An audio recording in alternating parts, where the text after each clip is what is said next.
Alright folks, we've just come back from the market and they've got all 4 in now. I thought they would. We've seen the first 2 going in and the Land Rover being craned out.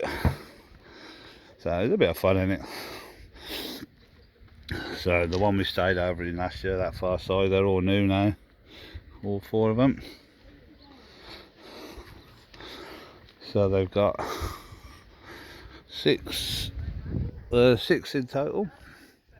Ocean Farm, not Ocean Farm, Ocean Holiday Park. There you go. So all in situ. They're just getting them ready for the weekend. And then the 2 there, there's my car. And then I think they also took out these are all old ones as well. So this is the their next site to do. There you go. Nice views over there. More cabins next door. So there you go folks. Anyway, I'm off for a little sleep now, so I'm feeling knackered. See you in a bit from Ocean Holiday Park.